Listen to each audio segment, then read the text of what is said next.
Well, it's not new. No, No? So we're ready, Nicole? I can start? Yeah. This is Live from the Table, recorded at the world-famous Comedy Cellar here in Greenwich Village, New York City. Coming at you on the Sirius XM 99 Raw Dog channel and the Laugh Button Podcast Network. Dan Naturman here. Back from Aruba. Tan. I was back last week, too, I guess. Yeah, you were But my already tan back. is still here. Noam Dworman, of course, owner of the world-famous Comedy Cellar. Periel Aschenbrand is with us. She is the producer, and not just a producer, but she has somehow managed to become a on-air personality as well. And again, it didn't start off that way, but she just sort of started talking. Has the show gotten better or and worse? we didn't say anything.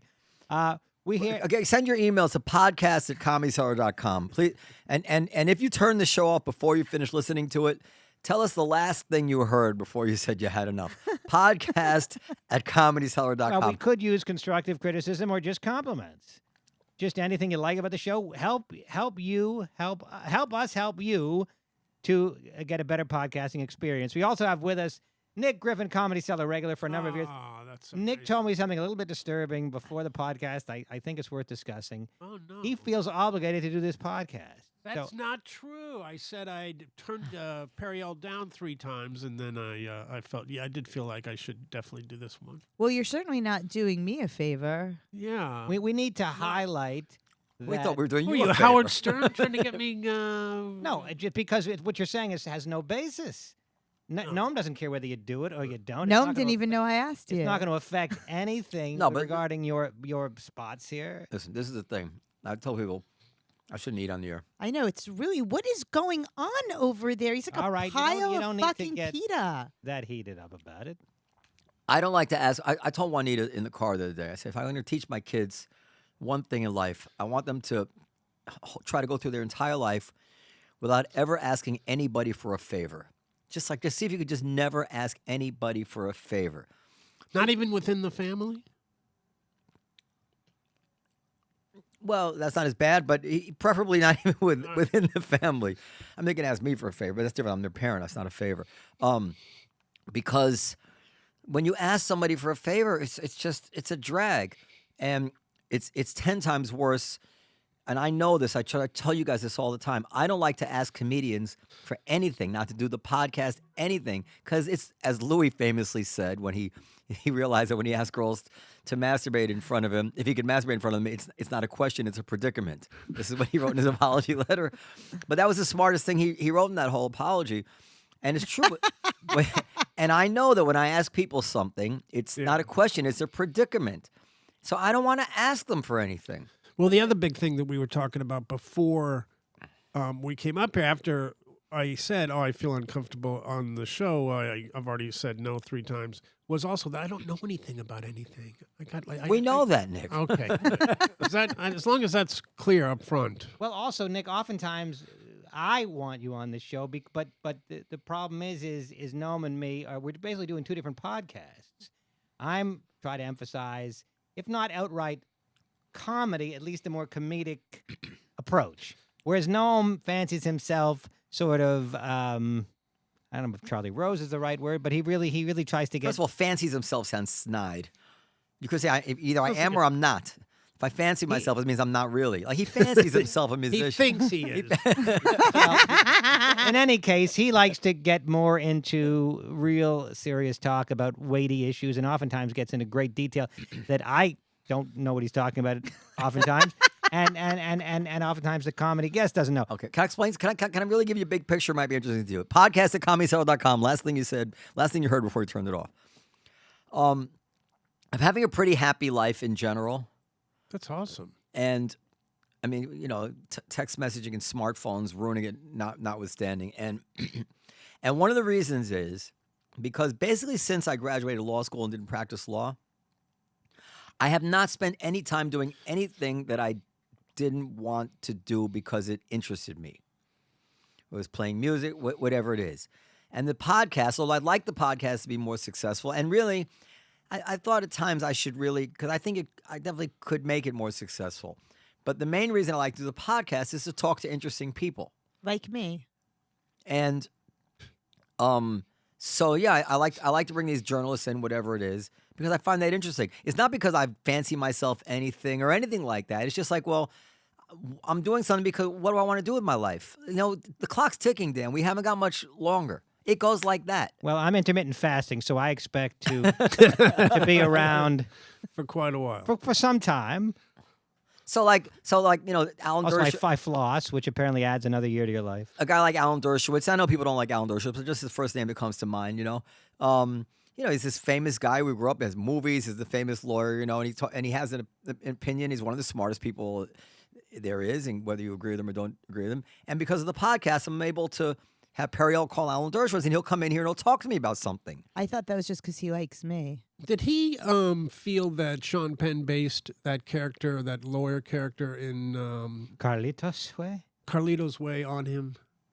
Jesus Christ, Nick. Was that one of the podcasts you turned down? That's such a good question. You say you don't know anything. That would have been fantastic That's to ask him. fantastic. That's all I Yeah, could but I think didn't of see when it I that saw way. We That can Jewish ask Sean well, Penn character. Yeah. Well, just the hair and maybe the look, not the behavior.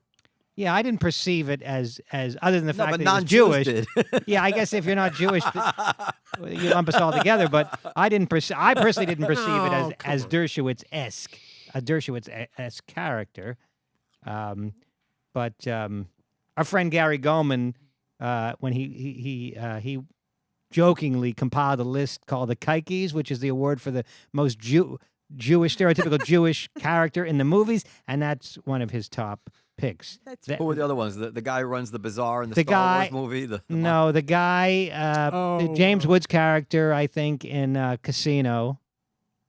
Not Penny James Woods. Passion of the and John Turturro gets a lifetime achievement. James Woods doesn't play a Jewish character in Casino, does he? I think so. Yeah, he plays the boyfriend. He's not something Jewish. Diamond. I never thought of him as Jewish. But I don't think he was Jewish. Oh well, I thought that he was. See His how last name sensitive was Jews are? his last name was Diamond. So also, I mean, I think the probably the number one stereotypical Jewish role in film history goes back many years to March of the Wooden Soldiers with Laurel and Hardy, the character of Barnaby, who was like the old landlord that was trying to evict Bo Peep from her shoe. Barnabas. Maybe he was trying to evict Bo Peep from her shoe. Or not Bo Peep, but Little Miss, whoever lived in the shoe. Little Miss. No. Old Mother Hubbard. Old Mother Hubbard. Yeah, but Mother Hubbard's daughter was Bo Peep.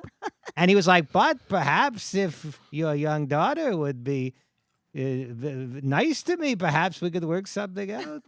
So I read in a book that the very first million-selling record was a comedy record of a guy doing a whole bit about a Jewish landlord. Oh, really? Yeah, I can't remember the name of it.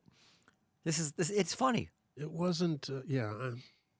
I was trying to think of the album, but I can't think of it. Anyway, Getting back to me.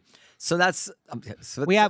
that's what I want to do. Okay, and I understand that. Yeah. So my choice of words was perhaps inappropriate. Not that That you inappropriate. fancy yourself. Although I do think you fancy yourself, and rightly so. And by the way, I've said many times, You have. an intellectual of some weight, and I've credited you for being, I think, just as insightful as You have, Dan, and I appreciate it. Ben Shapiro, for example. But even if Ooh, another oh, bad no. head.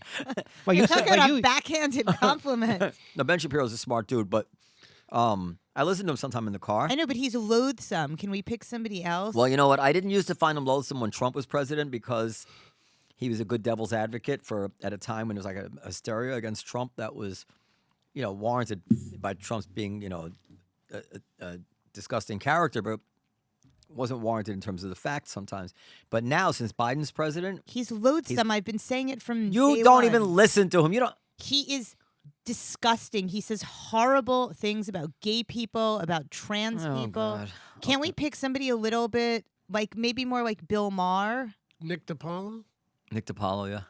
I guess Sam Harris would be then a more appropriate comparison. Okay, Sam Harris I'll take. Or what about Bill Maher? That's a good one. Who has the highest ratio of strong opinions to lack of knowledge you've ever met?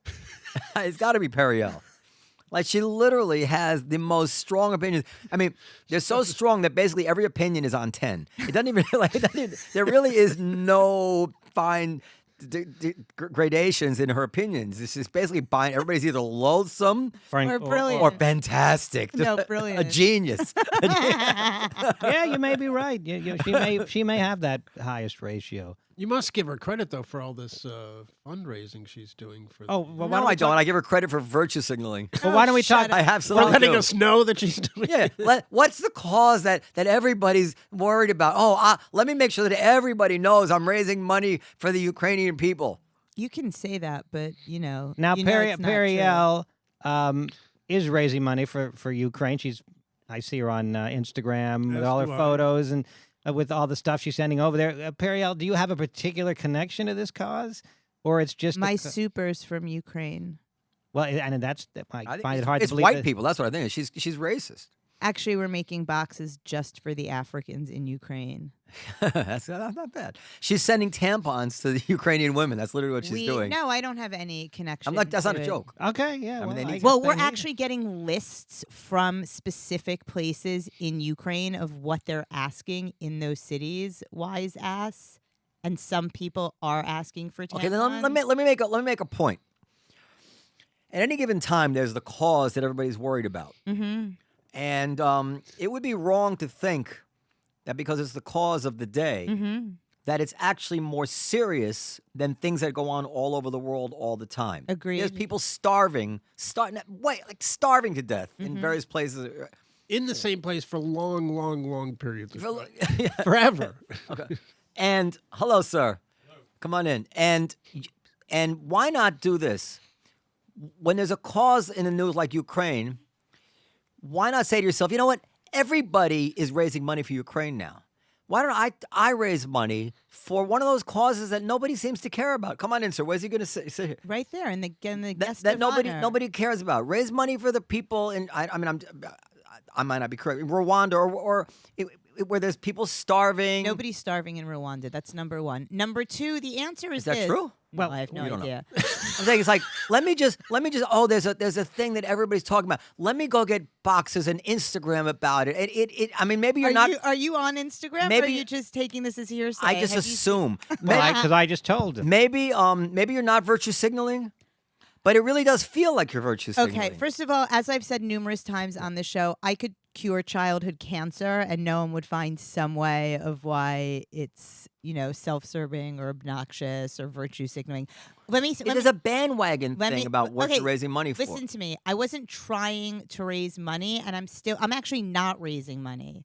My super put bins in our building and the building send out an email asking for donations. I am the second grade mom of my son's school or class, and I said, can we put some bins out in front of school and have the kids bring stuff? And then it just spiraled out of control, and I can't help it if, I'm popular and people trust me. And I do a fucking good job. I sent 61 boxes with a crew of volunteer moms today that are on their fucking way to Odessa. Don't roll your eyes. What are you doing? Complaining about getting too many text messages? Okay. Well, look, It's obviously just, I guess. it's better to do something than nothing. Michael Mailer is with us. Hi, And- Michael. Hello. Hi, Michael. How do you do? He's been working extensively in the indie film world since graduating Harvard. Very prestigious. Harvard. That's a Don't hold it against me. That's a school in Cambridge, Mass. Dan only got into Penn. I didn't apply to Harvard, but one can assume I wouldn't have gotten in had I done so. He's gone on to produce over 25 feature films, including A Fool and His Money with Sandra Bullock and George Plimpton. Other films include Seduced and Abandoned and what other films have Are there? you stumped? He's very, very. We're Blind. really on it. I directed a film called Blind with Alec Baldwin and Demi Moore. I did a film called Heart of Champions, where in fact Harvard was the bad guy. It's a rowing movie with Michael Shannon. I just wrapped a film with Morgan Freeman called The Minute You Wake Up Dead. So you came on my radar because I wanted to talk to you about the book that was was a Random House declined to publish. Yes. But Just before you do that, because you mentioned Alec Baldwin and you're into films, you have a take on Alec Baldwin and that gun thing? Oh, I don't know if I want to weigh into that. I mean, I do listen. I've been around guns on sets, and there's a very strict protocol, which obviously wasn't being followed. I can't put the blame on Alec for what happened. I mean, it was a series of events, and it was just a tragic accident. And I tend to. I don't put the blame on him, and I tended to be very sympathetic to him. And even as I'm saying it, maybe this is even fair, but until he came out with this, I never pulled the trigger. It went off on its own 2 months after it happened or something. But then, it's easy for me to judge. I mean, he's trying to keep himself out of big trouble. Sometimes you got to do what you got to do, right? Yeah, I mean, I'm not going to parse the nuances of how he's defending himself, but it was a series of mishaps that just led to this brutal accident, and it should never have happened. Yeah. You should try not to be judgmental, Periel. I know it's hard for you, but you should really imagine yourself in other people's shoes. All right, and so can you now? I had a big argument with I don't want to say his name on the air, but is a important intellectual who would not believe that this story. I'll let you tell the story about your dad's book that they declined to publish your dad's book. You want to bring us up on that story? Sure. I mean, his centenary is next year. Random House asked us to put together a proposal for a collection of essays, political essays, sort of outlining the fragility of democracy, which we're all experiencing in one form or another now. And the proposal was very well received, and, things looked like they were marching forward. We didn't have anything in writing, but a couple of weeks thereafter, they just decided not to go forward. And you think that's because? Well, the agent to the estate, told us that there were some issues with some junior executives who were opposed to the idea of publishing Norman Mailer because of his past, issues with the women's movement and the use of the word Negro in his seminal essay, White Negro. That was the main. Well, that was what I read was the main thing, the use of the word Negro. Yeah. I mean, it's all hearsay because I never had direct conversations with anyone at Random House about it, but they were going forward, and all of a sudden they weren't. So clearly, someone got scared. So Michael Wolff, is that his name? Yes. He wrote it up, and he's not that reliable. I think we know that, but. After hearing Random House's denial, it was if you parse it, it wasn't actually directly denying it, and it wasn't convincing to me that Wolff's story wasn't accurate.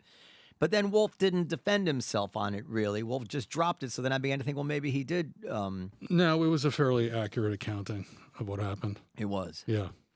So, and at the same time, you're railing against this kind of wokeness and political correctness. So how does it all tie? Yeah, I mean, listen, I was so disturbed by these trends that are happening. I mean, publishing is the last refuge of democracy.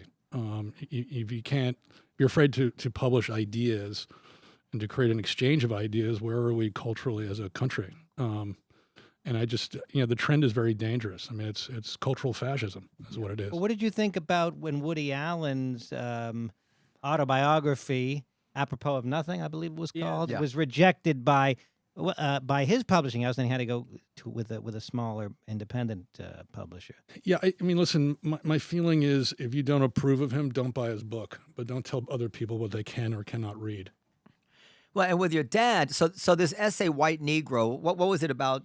It was a seminal essay published with him in and James Baldwin. Was it something to do with James Baldwin? Or no, I mean, I think they had a friendly disagreement about the substance of the piece, but it was basically an essay comparing the statistical tragedy of the Holocaust to the Black experience in America, and how hipsterism kind of evolved out of this need to find personal expression against the overwhelming conformity of the Eisenhower era. And at the time it came out, he was considered in good standing with liberal people, right? And he wasn't. Yeah, I mean, and they're judging it now by a standard that didn't exist at the time and trying to rewrite his whole, like where he's. Yeah, where we're entering the cultural dark ages right now, where books are being taken off of library shelves. It's a matter of time before they remove Mark Twain. Or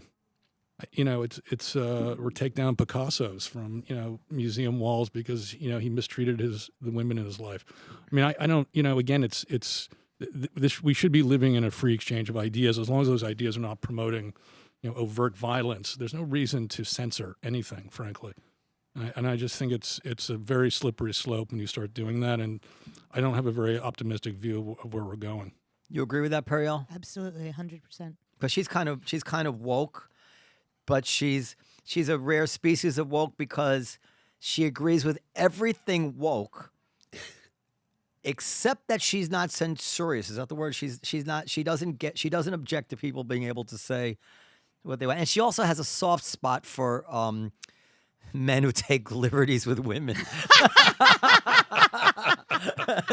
I have to say it. I can't put it any other way. She actually does, because she has some stories she tells where men took liberties with her, and she was turned on by it. Well, I mean, that's am I being unfair? No, you're not. But it was it was sort of invited. Like I was never really taken advantage of by any of those men. And a famous man, without asking, put his hands. I can't even say it. I say it on stage. You can say it. Well, you say it. Well, you started it, so say it. What now? This 7 is where minutes your left line in the is. podcast. Get to it. Anyway, say it real quick. Say it. A famous musician. He's dead. You could say his name. Lou Reed. Lou Reed. Put his hand in my underwear, and I have a whole bit where I say it was so uncalled for and so inappropriate, and I really liked it. Yeah. Well, I appreciate your honesty. So she's setting the cause of women back. Yeah. But we don't. I know. How did I never hear that story? Well, you usually don't stay in the room when I get on stage. Ah, yes. So now there's something else. I don't know that much about you, but and you don't know about me, but I had a very, very kind of larger than life father figure, and that was tough. But I managed it all right. A lot of children don't. You had a huger than life father figure. How is it? What kind of scars did that leave on you? How did you manage that? It's when you have a father like Norman Mailer, there's very little you can rebel against. So it's a hard comparison to make because it's all I knew growing up, and my father wasn't around that much when I was young. I really got to know him in my teens when I moved back to New York to live with him. But before he died, he said to me, "I could not have been the writer that I am today and have been more of a father to you." And I understood that and forgave him and said, I'll take quality over quantity any day of the week.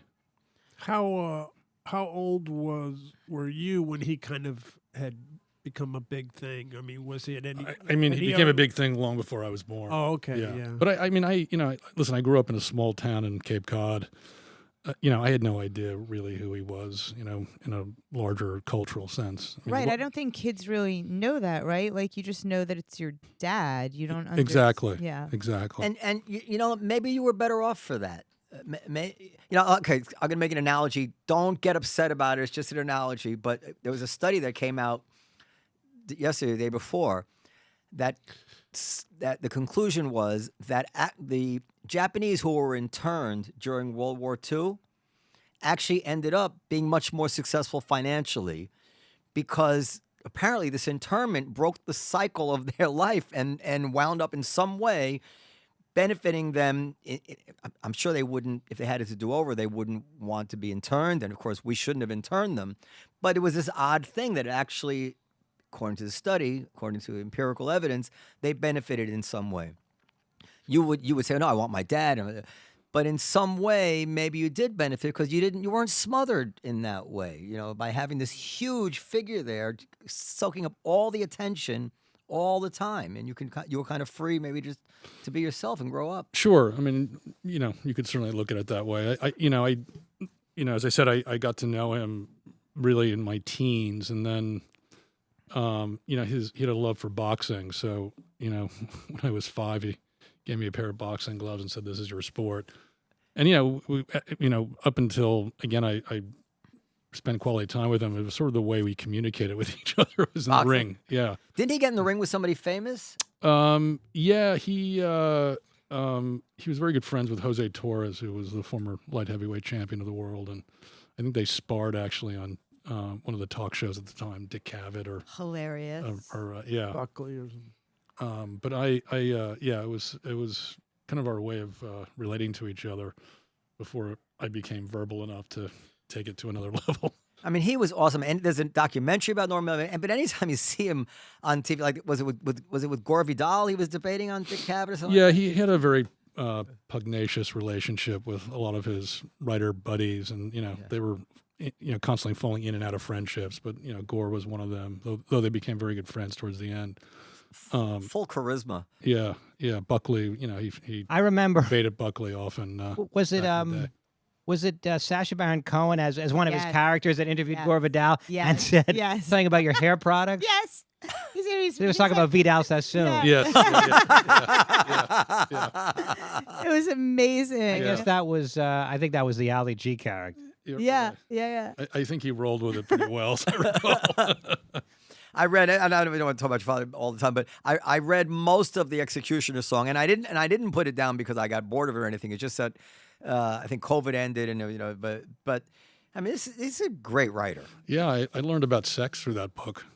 I mean, it was. There's a lot of. I mean, there's a lot of intimate sex in that book, and it's. My young teenage brain just soaked it in. Well, if you enjoy books about sex, our own Periel Aschenbrand has written 2. That's right. On My Knees and The Only Bush I Trust Is My Own. These are memoirs of her sexual adventures as a young lady in New They're York. not just sexual adventures. But rest assured, sexual adventures are Yes, play a they role. do play play We a never role. asked you this. Do you have a number? No, I don't. Well, you have one. You know, have Brock- one. I You have keep it no to idea. yourself. No, I have no idea. It's so high that I couldn't. No, I'm just kidding. I'm just kidding. No, I don't. Is it high? Because No, you it's- pretend like it might I be don't high. pretend anything. You guys have Right. decided that, like, We let our mind race. yeah. Well, who counts anyway? Well, I have a list. Dan does. I have a list at home of all of my conquests. Do you? Yeah, and it's not that long. And the receipts? Not that long. No, there's no receipts. That's very Jewish of you. There are no receipts, but actually, I don't list those. But there is just some of them I don't even have names. I'll just have girl from Cincinnati, that I met because I don't remember. But it's about 30. By the way, Dan wrote a book too. Dan wrote a novel. It's excellent. You should get him a copy. Well, I'm happy to do so. Okay, I'm happy to read it. He's a film producer. I'll tell you what. I will actually buy it on Amazon and add to your No, he'll give you your a bottom copy. line. Dan's like, no, let him buy it on Amazon. It's called. Well, I make an entire $4 a copy. It's called I Respiro Before COVID. It Oh, is. okay. It is a novel with some autobiographical, elements to it, and not just that, but there's people in the comedy world because it takes place in the comedy world. So Noam is in it in a veiled way, or not so veiled way, In a veiled, unsubtle way. as the comedy club owner. It's really, And Go ahead. yeah, so since you brought it up, I'm So getting back to the cultural fascism, which is an issue that we all care about. What are we doing to change it? You just sit back and No, I think I mean, people have to speak out against it. I mean, I wrote a editorial that got picked up by the Spectator and then the Boston Globe. I mean, not that it's going to move the needle, but I think people speaking out against it, people writing about it.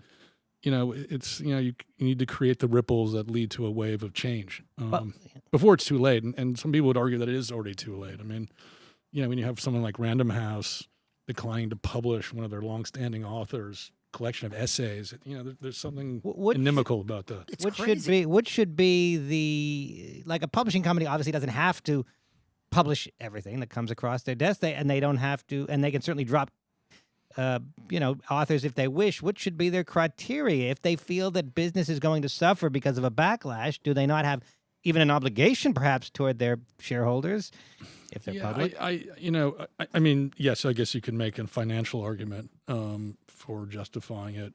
Though, again, it's like controversy used to be a good thing in the publishing world. Now it's seen as something that is to be avoided at all costs. And they're trying to merge now with Simon & Schuster. So, they don't want anything rocking the boat. And it's just too bad. I mean, they back in the McCarthy era when everyone was being canceled in Hollywood, they tried to cancel writers like my dad, and the publisher was like, no, we're going to keep publishing. Right. And they stood up to it. And it's, enough people stand up to it, you can affect change. But people are afraid. I But mean, Noam, has really the same issue with booking comedians because Louis C.K., for example, was a controversial figure, and Noam had to make the decision whether or not to book him, and Noam chose to book him. However, Noam has said that if the crowd reacted in such a way that business was affected negatively, he wouldn't have booked him. At some but point. I'm sure it wasn't affected. I'm sure you had a sold-out house, and again, it's like if you disapprove them, don't go see a show. I mean, I don't. Come closer to the mic. Yeah. Well, listen. So you've made that argument many times, but I have to say that, and I think you agree with me. I don't really think these companies are making financial decisions. I think that I keep going back to when Barry Weiss resigned from the Times. She said that the Twitter had become the editor-in-chief of the New York Times. Twitter has. As much as we understand that Twitter is influential, I don't think people have fully integrated into their heads how much influence this thing has. And these executives just want to be able to go to cocktail parties and hang out with their peers and not have somebody, book Norman Mailer or wrote it. I don't think it's financial at all. I think it's all about wanting to be on the right side of social pressures. So Spotify, this Joe Rogan thing was huge. He referred to black people's Planet of the Apes, right? They stood by him. They suffered no business repercussions. At least I haven't seen any. So why would anybody think Random House would suffer business repercussions for publishing Norman Mailer of all people? I don't think they would have, but whatever. I mean, it's I don't know who's pulling levers in the higher corporate offices when it comes to this stuff. I just think it's a dangerous trend, and yeah, you can make an argument that they didn't see any financial gain to be had or upside to be had in publishing them. But again, as to your point, I just think it's a general desire to avoid any form of controversy. So as a result, you're getting this kind of overt, censorship of ideas. There's no longer a free market of ideas. And I just think it's very bad for our cultural identity. It's terrible. So when I noticed it with the comedians, when we had this Louis controversy, like one or two people would tweet at a comedian, I don't want to mention his name, like, why are you still working at that Comedy Cellar place? They booked Louis C.K. And the comedian freaked out and was ready to stop performing. Like, he panicked. About two nutty strangers on Twitter. He was so devastated. He lost all perspective. It's so the asymmetric impact of these tweets was really something to see. And I get it too because I was in the center of it. I know how it feels. And the executives at Random House are no different. I think it's part of the reason that the Biden administration seems to be in the thrall of the far left, even though politically it seems like a no-brainer for them to move to the center, given his polls, given the fact that Bill Clinton was in a similar situation and moved to the center and winded up becoming one of the most popular presidents ever. But for these people to withstand these tweets and being called racist and all this stuff, it's more than they can take. I do have an analogous story before Twitter. Yeah. I did a joke about rape many years ago. It was certainly not a joke. You had a lot of jokes about rape back No, then. I only had one. I'd say two. And it was certainly not a joke that advocated rape. It was my date rape joke. Yeah. That you might recall. I don't. Can It was you a say- joke where I Yeah, said come on, bring date it to rape. You life. know, a date rape. I thought that meant when you force a woman to go on a date with you. and you're like, push her into the movie theater and say, "Get in there, you whore." But anyway, so it's a funny joke. but one person said to me, joking about rape, it's a terrible thing, and I just stopped doing the joke. Now, Yeah. in my case, I have such a plethora of wonderful jokes that I didn't miss it. But to your point, that it was that just being accused of being of something, not in this case racism, but misogyny. That's a really You funny know, joke. You should do that was enough again. to get me to say, you know what, I just don't feel like I don't want to do battle. Yeah. And so I just said fuck it, and I didn't tell it ever again, except here That's on the show. crazy. That's so crazy that you stopped telling that joke because one person came up to you and said that it was misogynistic. And they want to believe that. They want to believe that if they say something or tweet something or fill out a comment card, that Dan Naturman shouldn't be saying that it'll affect that. It's crazy. I mean, I'm the same way. I had a similar thing happen to me, and it freaked me out for weeks. I didn't do it for weeks, but then I went back and But what was it? Can you tell us more specifically what the nature of it was? It was it was just some joke about suicide, and That's a lot of your act. Well, your act is about depression plays a big role in your act. right, yeah. But anyway, this good woman said, "How could you do that? My friend killed himself 2 weeks ago." And I said, "I'm sorry, I didn't know your friend. I didn't- certainly didn't have him in mind when I put this together." I thought she was kidding for a minute, and then she just would not let it go. Yeah. My dad once said, beware of anyone who's incapable of being embarrassed by himself. That's a good one. And we're becoming a nation of people who are terrified of being embarrassed. Yeah. I mean, there are these stories. So this guy, was it McNeil? I forget his first name. Is it Don? No, Don McNeil. Somebody. Anyway, at the Times, he got fired because 5 years prior to his firing, it came out 5 years later or something that when somebody asked him a question and they used the N-word in the question, he repeated back the N-word in his answer. Right. Not in any kind of racist way, just said the word, and don't forget, it was at a time when people did say the word, when people, and he got fired for Elvis Costello, by the way, sung the word. Remember that song, Oliver's Army? Well, so did Randy Newman. He still hasn't he's still gotten away with it. Randy Newman had a song called Rednecks, and he says, keeping the N-words down. It's a song it's written from a character's point of view, from Huey Long or something. Yeah. But he's the Disney composer, and somehow nobody's caught up with this yet. Anyway. Until now. You've outed him. Shame And it's on still you. on YouTube. But anyway, so McNeil got fired. That was bad enough. Then Mike Pesca, who had this podcast on Slate called The Gist, in the Slack channel on Slate, when they were debating McNeil being fired, Mike Pesca wrote in the Slack channel, well, I don't think he should have been fired. I think there are times when it's appropriate in a conversation merely to say what it is you're talking about. And Pesca got fired for that. And that can't be a business reason. Right. That is pure intimidation. Yeah. Fear. The employees complain. It's fear. And it's like everybody is so afraid of being slimed, because once you get that slime on you, you cannot get it off. Right. I mean, what a terrible time. Now they're firing people who they feel might be insufficiently antagonistic to Putin. You see that they're firing ballet dancers. It's madness. Wait, what? Yeah, there's stories. They're firing people who they are finding out might be sympathetic to Russia, or Who's firing? some ballet company fired. I can't remember. Sounds like a story I would tell. No, I have a handful of bread, but Nicole, can you Google that, like fired for being insufficiently, Ballet dancer fired. or just fired for being pro Putin? And like, I'm not pro Putin, but like I don't care if somebody. I don't get furious if I find out somebody else. Like I have a really good friend who has a different take on the Russia thing. What am I going to do? Fire him. I mean, there was a time when people Off could with really his head. disagree. I don't know. Yeah. No, we're entering the French Revolution, with Robespierre cutting off heads, and eventually, the cancelers will be canceled themselves. I mean, that's where this is going. It happens all the time. By the way, speaking of the French Revolution, I do have a recommendation. A lot of people on Facebook want to know what's good to see on Netflix. Bonfire of Destiny on Netflix. I think that's what it's called. Is a very good series.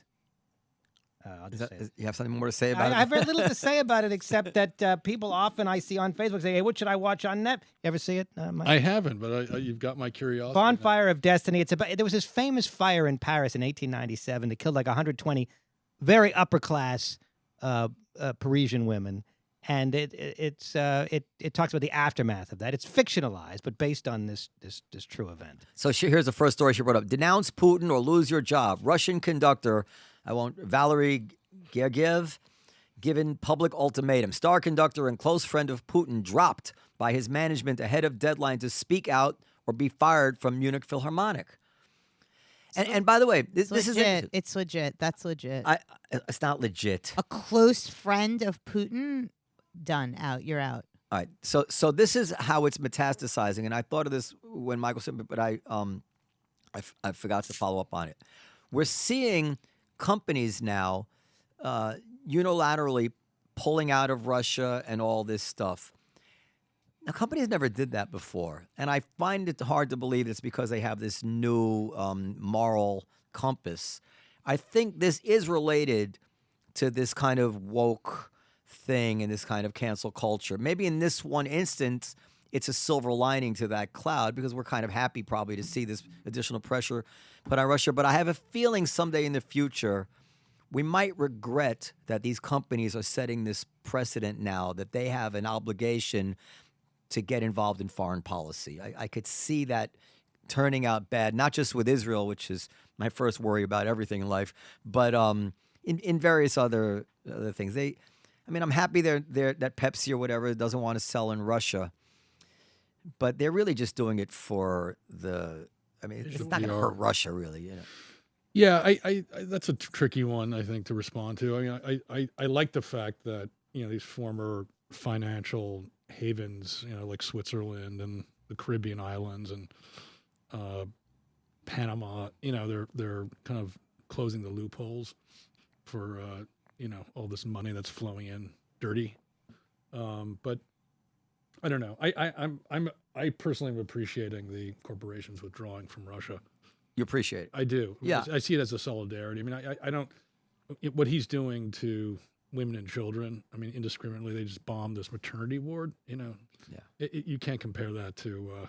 What is your friend's other take? I mean, I know there are people that have other takes. I will in a second. But let me just read it. I'm happy that they're pulling out as well. Sometimes good things happen for the wrong reasons.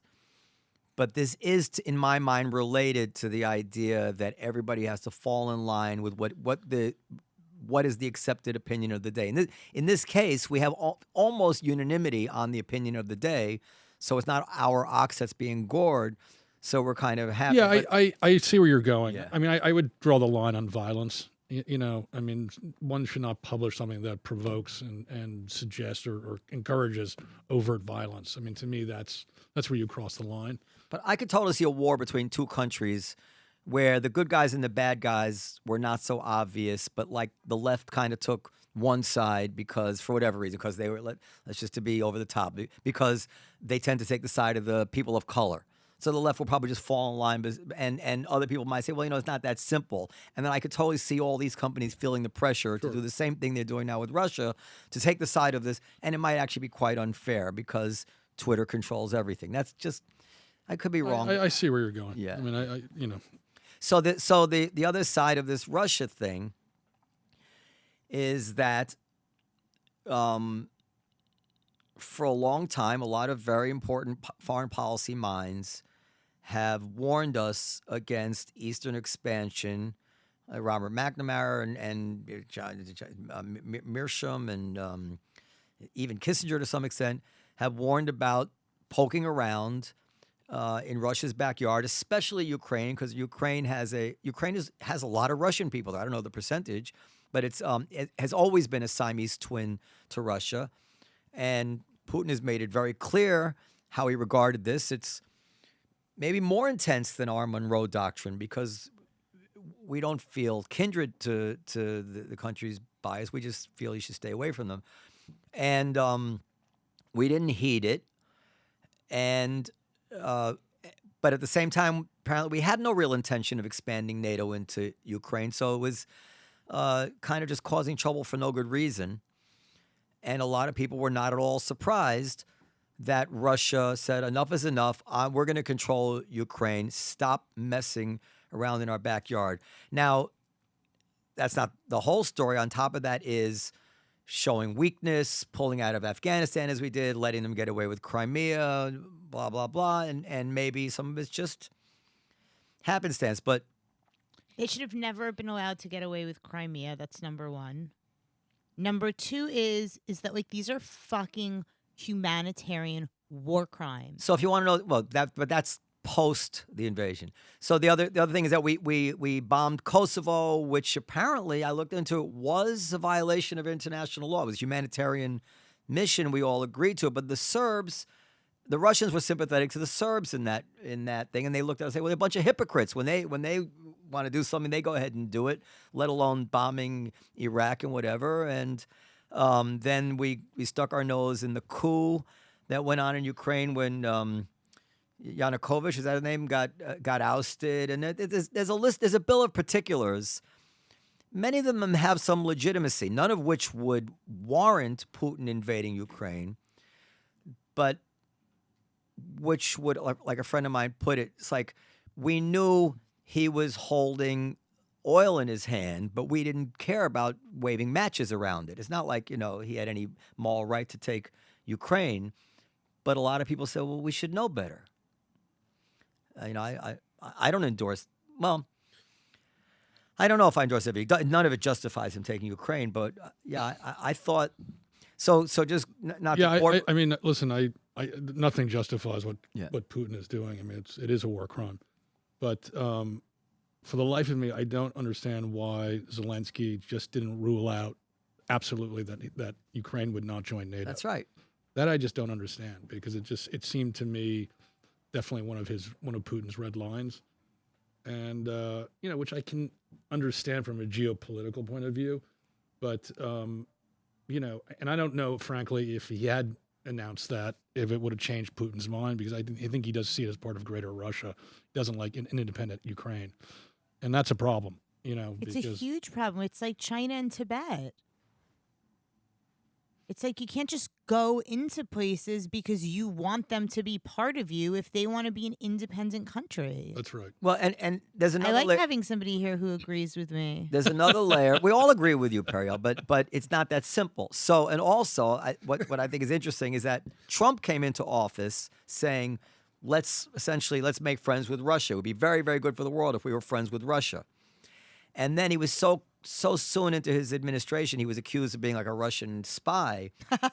It became almost impossible for him to do that without people saying that he's doing it because he's in bed with Putin, even though it would have been a very smart thing to do in retrospect.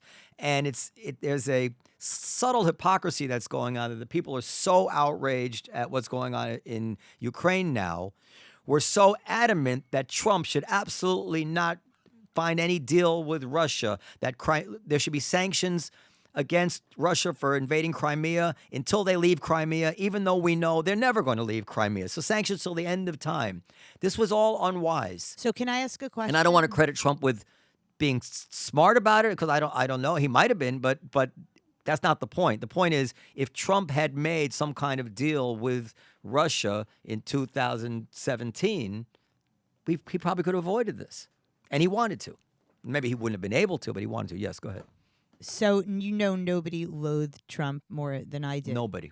But Nobody. By the way, is it fair to say that Putin never would have done this under Trump? Like that he just doesn't take Biden seriously, and he never would have dared fuck around like this under Trump?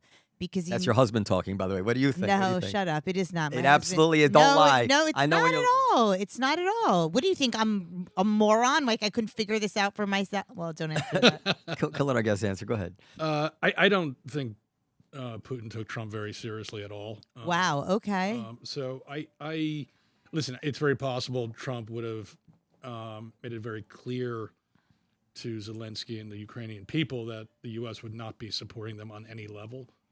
But I think Putin's designs on Ukraine were part of a larger picture. And frankly, I don't.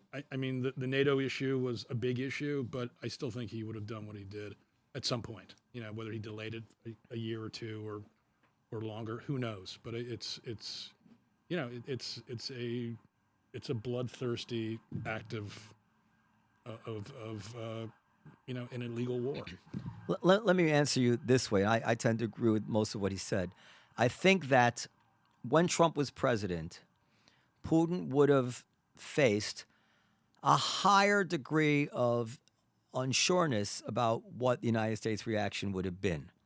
Whether that would have carried the day with him, we don't know. I think when Biden was president, he knew 100% for certain he did not have to worry about a military response to the United States of America. And he also felt he knew for certain, even though it wasn't true, that the sanctions would be weak because they've always been weak, and that there wouldn't be unity from the West. So he miscalculated those things, but he felt he knew them for certain. But definitely, he could count on a weaker response from Biden than he could have been sure about with Trump.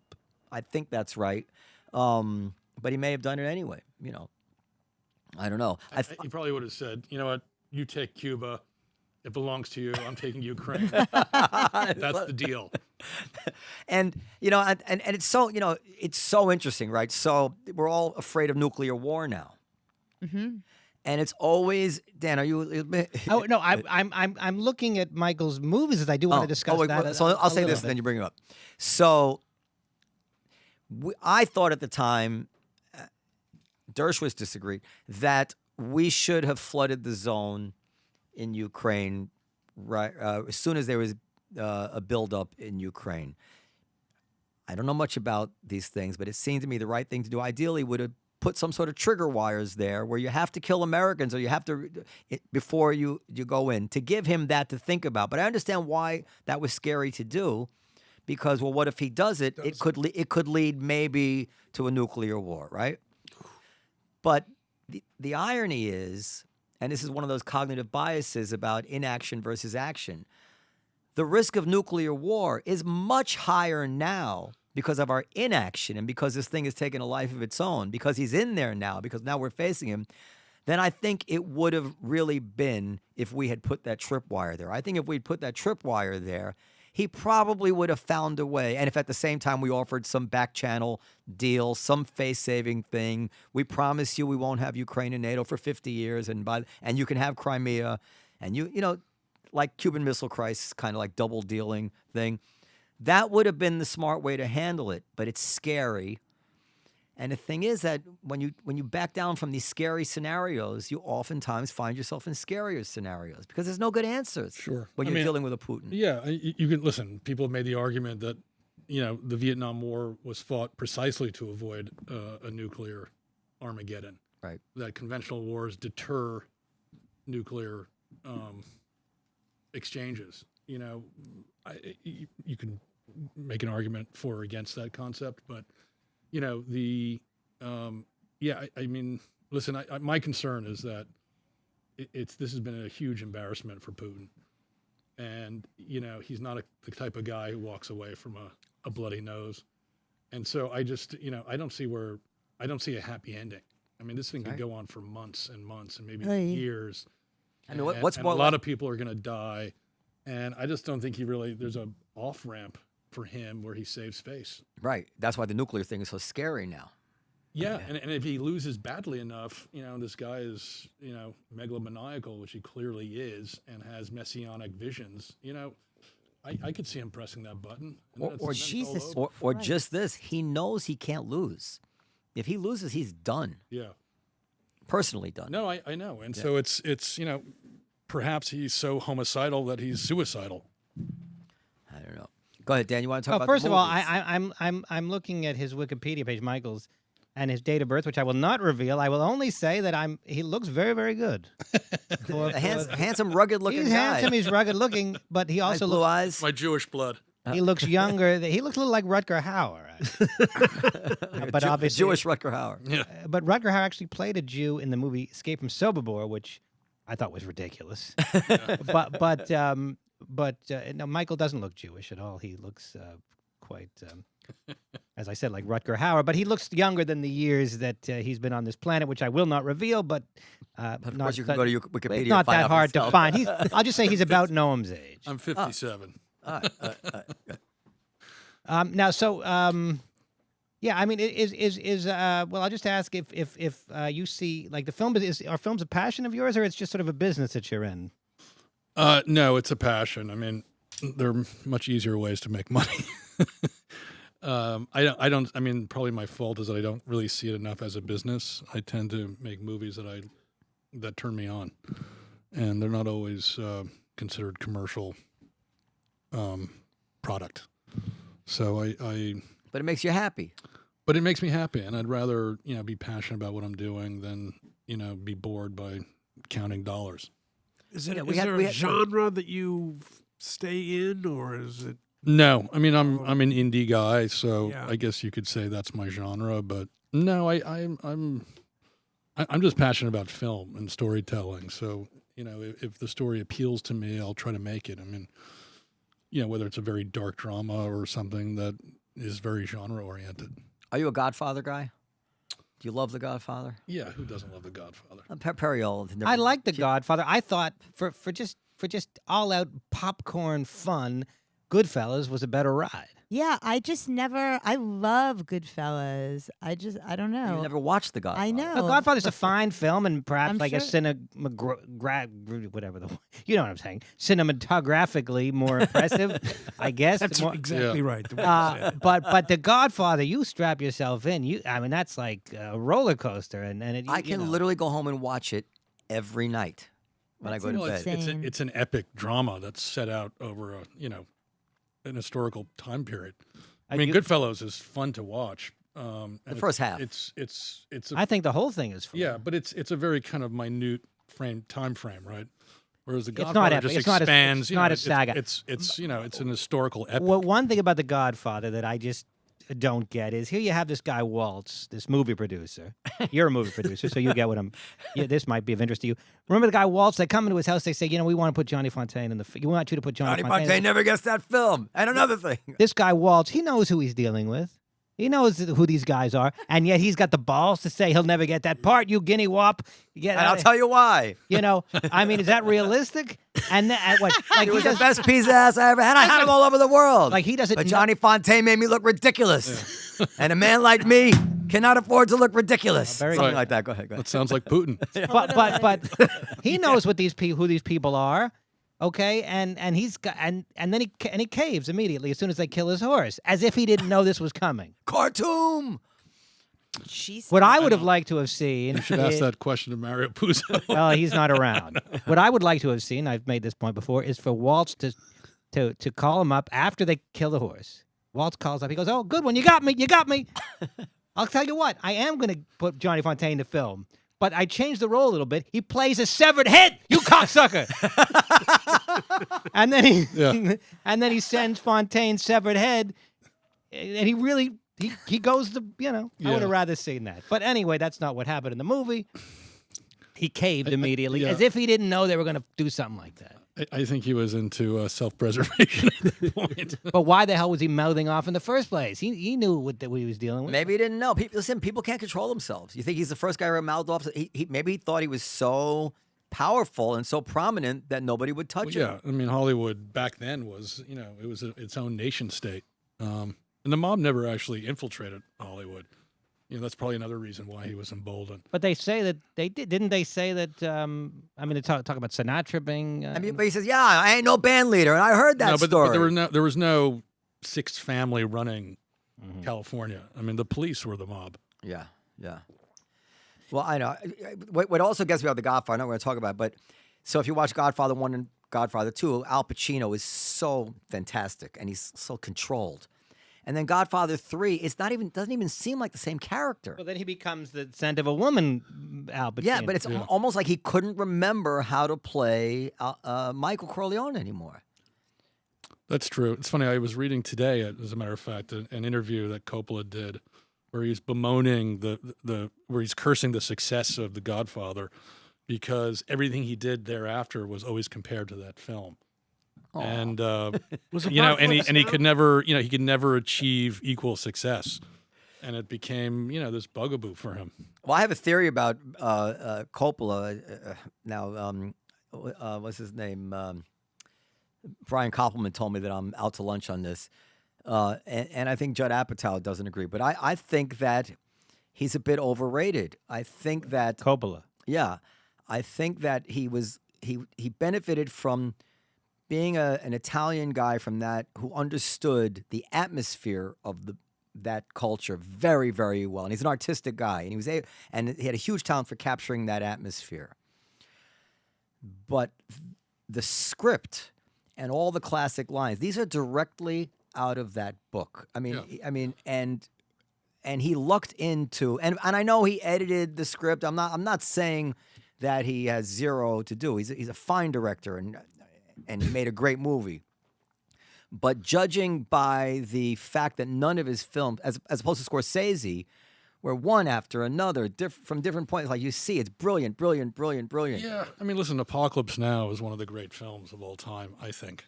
I mean, So here's my thing about Apocalypse Now. Oh, no. When it comes on cable, now everything's different. But when it used to come on cable, I found I would never watch it again. I enjoyed it when I watched it, but it did not really. And when they released the director's cut, let's forget it. Like if it never. And I think that to be a great movie, I actually think the director's cut was not good. I mean, I thought what the cuts they restored were actually hurt the film. that's often the case. Right? not Same thing with love it. Lawrence of Arabia. It was not better when they made it longer. Yeah, in fact, I think the story is that Coppola's cut of The Godfather was so tight that that Paramount, I believe it was Paramount, made him restore an earlier version. Oh, really? With more footage, which you never hear of. It's always the opposite. So so I like Apocalypse Now, but I can't watch it over and over. So I would say for me to consider it one of the greatest films, I have to want to watch it more. Like I can watch Gone with the Wind many times. I know it's not. You would never watch. I know it's politically incorrect to watch Gone with the Wind now, but I can watch it over and over. Gone with the I can watch Wind. My Cousin Vinny over and Yeah, over. Yeah. I can't watch Apocalypse Now over and over. But anyway, so Coppola made Apocalypse Now. That was very, very good. But he made that movie with Robin Williams playing the overgrown kid. Was it Jack? And made the. Was My Cousin Vinny? Was that? No. No. He made the was it made up My Cousin Frankenstein Vinny. or No, that was Yeah. Kenneth Branagh. Well, he did a version of he did Frankenstein. Dracula. Or Oh. Dracula, yes. Dracula? Yeah. Scorsese did a Frankenstein thing. Or somebody. No, Branagh did Branagh did Frankenstein. Frankenstein and Yes, he Coppola did Dracula, Yeah. and he did a bunch of things that were good, but not brilliant. Tune in next week when Noam says Van Gogh was pretty good. I'm just saying, there's very few films where the script. I think I shouldn't say there's very few films. Scripts are really important. I mean, I'm no expert on film, but that script, that Godfather script, I mean, this is a huge thing, and You're saying it was mostly the book, the script. yeah, it was mostly It's the a book. giant book. I think it was just a really lucky. It's like John and Well, Paul. Puzo wrote the script too, didn't he? John and Paul. No, well, that's the thing. He's credited with the script, but if you've read the book, The Godfather, it's Yeah. really all the meat is line for line from the book. So I say it's kind of like John Lennon and Paul McCartney meeting. To have a director who was so artistic and could capture that atmosphere of that book so well, with someone who could write that book, I think that's really what makes that movie. Yeah, I mean, listen, it's at its highest level, it's the perfect match between literature and the visual. Yeah. And I listen, he thread that needle perfectly. I don't think you're giving him enough credit. Yeah, well, when you say someone is overrated, it can have the connotation that you don't think they're great. But that's not what I mean. I just think that they consider him as great a director as that movie, Right. and I don't think he's a director on par with that movie. Yeah. Well, Yeah. I mean, listen, he made a lot of bad movies. Yeah. This is Rutger Hauer, by the way. Oh my God! Look at that. Now I know who my doppelganger is. So who are some of your favorite movies that you aspire to match the greatness of? Oh, I mean, one of my favorite films is a little indie film called Sexy Beast. Oh, I love that. Oh, that was movie. Ray Winstone. Yeah, and Ben And Kingsley. Ben Kingsley, that's right. That That's is such a great good movie. movie. Ben Kingsley, of all people, going from Gandhi to playing this gruesome, mob killer, Yeah. terrifying. The absolutely He also terrifying played- character is a That was a tour de great, force. great movie. Kingsley Sexy played. Beast. Kingsley played. Not only did he play the head Jew in Schindler's List, but he played Adolf Eichmann in that. yes, that's right. I forgot the name of the movie, yeah, but yeah. the movie where they Yeah, find Adolf Eichmann. So you talk about range. Yeah, he's amazing. incredible. Yeah. But that is a great movie. That was one of my father's favorite movies. Shortly before he died, Sexy Beast. Really? I loved that movie. I think everybody loves that movie. Kingsley Yeah, was. yeah, it's a masterpiece. Kingsley is part Who East directed- Indian, I believe. Yeah, he's right? Indian. Yeah. Because Um, otherwise, I don't think he could have ever played Gandhi. Glazer, something, an English director. Last name Glazer, I think. Anyway, just a superb film. I mean, What's another one? believe it or not, this movie called To Live and Die in L.A. Sure. I've never yeah. seen that. I've heard of Jeff it. Bridges and Yeah, it's William Hurt. Not William William- Hurt. God, I'm blanking. not Defoe. Yes, Defoe. Anyway, it's the first one I ever saw where the lead character is killed off halfway into the film. Wow. I mean, it's which you never seen before. I mean, that's just an extraordinary thing to do in a movie. It's a crime thriller, Yeah. crime drama. You know who we have to wrap it up. You know who I think is a brilliant director? You probably is Christopher Nolan. Yeah. I mean, just that's what I mean. Like every single movie he does, no matter what it's about, whatever it is, like whoa, like this is a huge talent. Yeah. No, he's immensely talented. What about Black Cat, White Cat? I don't know that film. I think Costa Rica. No. I'm not pronouncing that. Never heard of No. it. Wow. Okay. Anyway, you got a couple things coming out. Cutman and Savage Lands. Those are currently in production. I'm just looking on Wikipedia. or No, or they pre-production? Cutman is something I hope to start shooting in late May.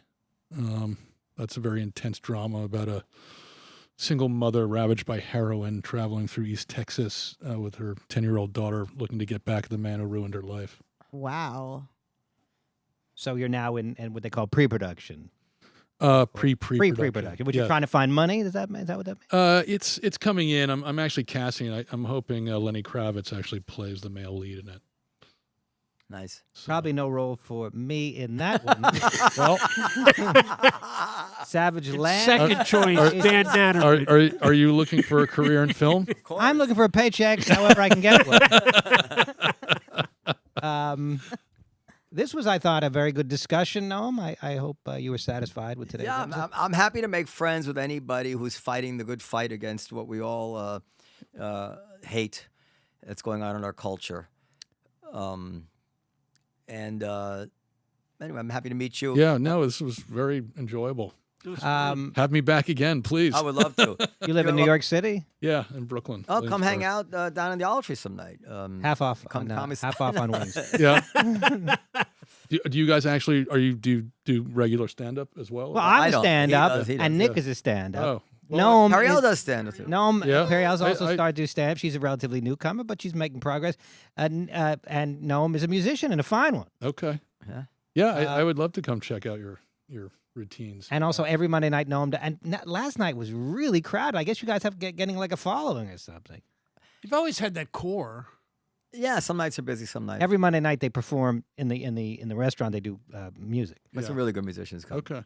Cool. But come see the comedy. Yeah. What night do you? And I'll be in touch with you, Periel. I'll give you Okay. information. I'll invite you down. Okay. There's a lot of interesting people, writers and intellectual types that hang out regularly down here as well. You intellectual. You might be fun to hang out. That's what Tracy Morgan once said to me. I like to make you laugh. You is intellectual. Podcast at comedycellar.com. Again, as Noam announced at the top of the podcast, we really want to know what you like best, what you don't like best about this podcast to make it as good as it can be. Periel Aschenbrand, thank you. Nick Griffin, thank you. Noam, thank you. And Michael Miller, especially thank you. And we'll see you soon next week on Live from the Table. Thank you so much. Ba-da-ba-ba-da-bum.